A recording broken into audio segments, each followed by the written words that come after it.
Hello my dear students, hope you are doing great. In today's video, we are going to read the chapter Stories of Art from English Rose Reader of Class 8th. Warm up. It is easy to take photos of people and things. It is much more difficult to paint them. Yet, thousands of people all over the world like to paint. Why do you think some people love to paint and devote their lives to it? Discuss in small groups. Reading. Each extract in this lesson is a story about a famous painter and a work of his that has been universally cherished over centuries.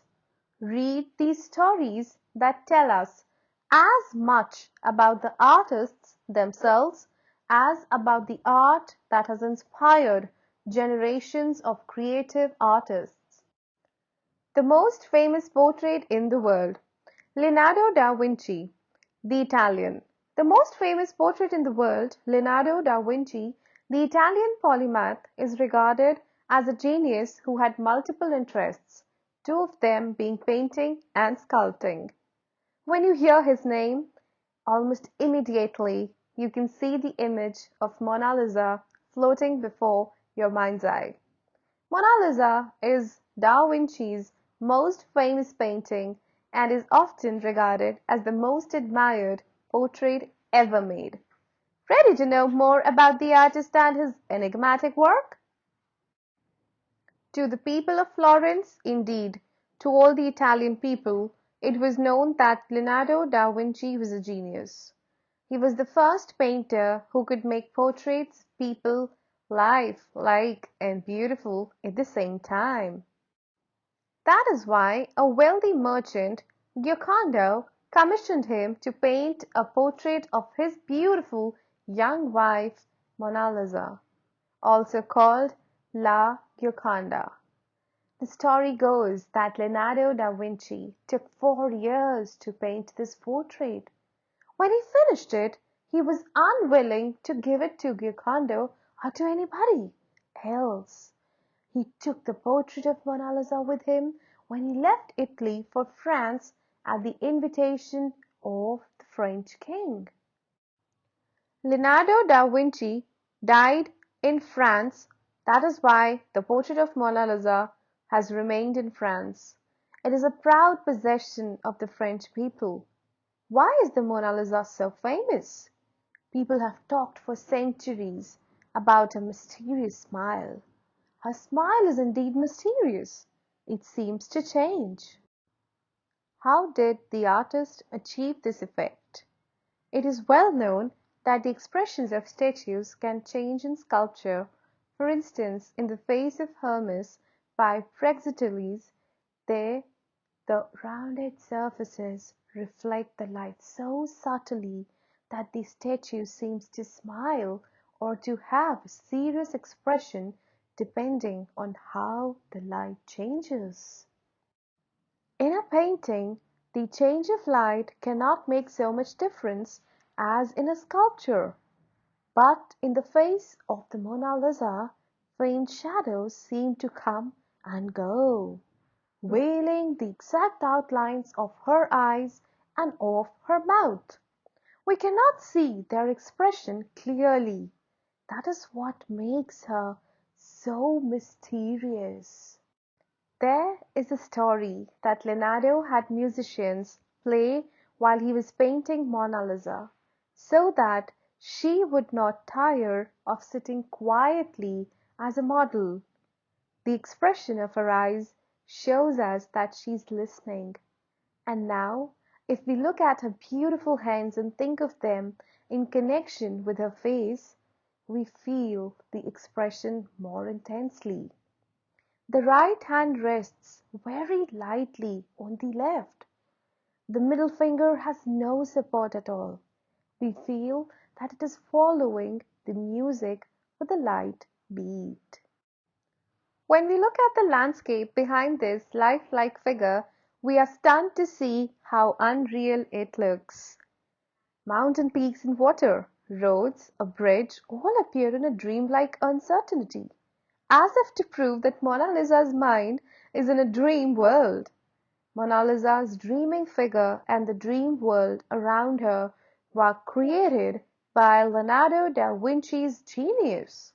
This explains why the portrait of the Mona Lisa has become the most haunting and most famous portrait in the world.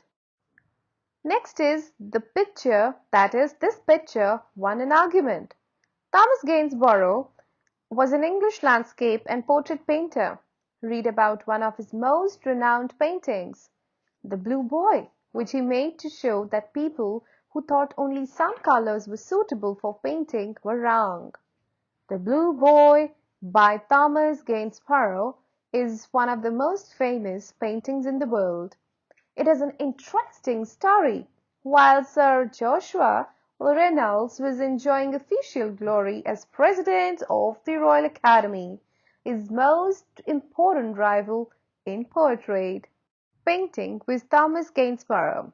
He taught himself because he did not believe painting could be taught in a school. While the Royal Academy argued the case, Gainsborough fought back with pictures. Let's see how he did it. For instance, at the Academy, they thought that blue, being a cold color, should never dominate a painting because it would not be effective. It should be used, they said, only in the background or in small quantities. Gainsborough painted the portrait of a boy called Master, but told to show how wrong he considered that idea. The public, enraptured by the dominating blue of the picture, called it the Blue Boy. Looking at this painting, we are at once struck with the beauty of the shimmering blue silk. The color seems to sing in higher and lower tones. Every color note is different from the others, as singing voices are, yet they all blend together in one harmony. The painter is the orchestra leader, but instead of a baton he holds a brush which moves around in various ways. In smoother rhymes here, in livelier motion there. Now with full force, then with restraint quietly and smoothly, he makes us almost feel his own delight in the painting. Gainsborough used a simple background, a hillside under an evening sky covered with clouds. The colors have faded into darkish browns and grays. The boy's blue silk suit radiates against these dull hues. It is highlighted by the winter lace collar and cuffs and the white slits of the jacket. The white feather of the hat and the white stockings, with their shadows, guide our eyes down to the shadowy ground. Gainsborough won another artistic argument against Sir Joshua Reynolds with the same picture. Reynolds thought that he had to add some story to his portraits. Gainsborough thought this unnecessary. He painted Master Buttle simply as the boy looked when he stopped for a chat on his evening walk. It is exactly this natural simplicity that we find so appealing. The intelligent face of the boy is very much alive. His features are fine and sensitive. Whoever looks into his attentive eyes will always remember him as a person, not only for his blue garment. At the exhibition of the Royal Academy of 1770, Gainsborough's The Blue Boy was the hit of the show.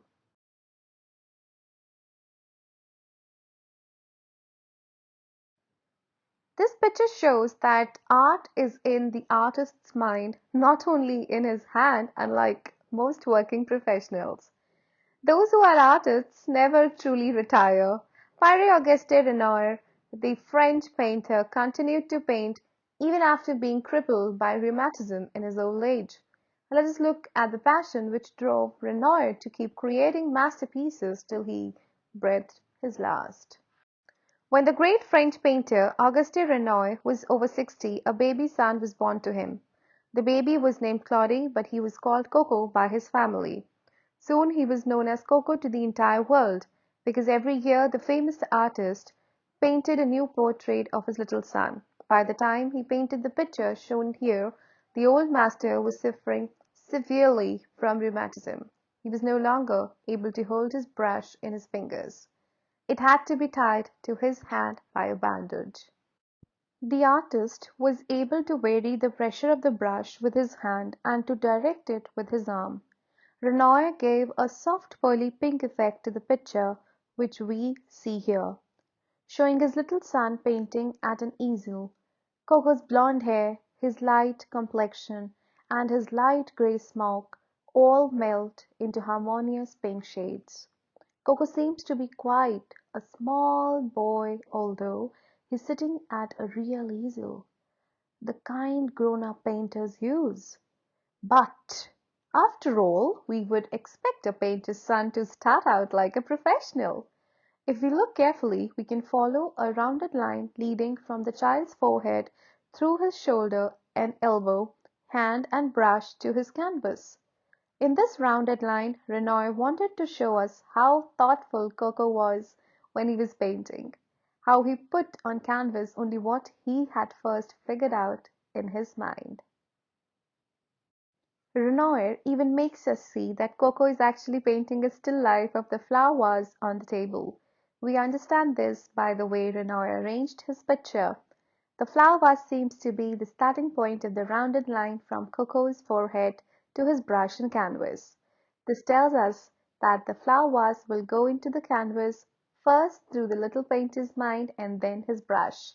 Thus, Renoir shows us in a painting what he so often said in words, that the artist works first with his mind and then with his hands. He proved this even more clearly in his own latest works. Toward the end of his life he was completely crippled hand and foot, but he still made sculptures even though he had to do it through hands of a friend by giving directions to the actual sculptor. Renoir renamed the artist who really created the figures. These sculptures are known and valued throughout the world as Renoir's masterpieces. In them we can easily recognize the style of Renoir's latest years. No other artist could have conceived the rhythm of these richly curving lines, the quality of flesh that seems so full of life. Nobody else had this wonderful way of showing how the parts of the body work together. In spite of his handicaps, Renoir remained a happy man to the end, because he never stopped creating new works of art that gave him joy and satisfaction as long as he lived. So, dear students, with this we come to the end of the reading of this chapter, Stories of Art. It has really been a very, very informative lesson. Hope you enjoyed reading and listening. Take care. Bye bye.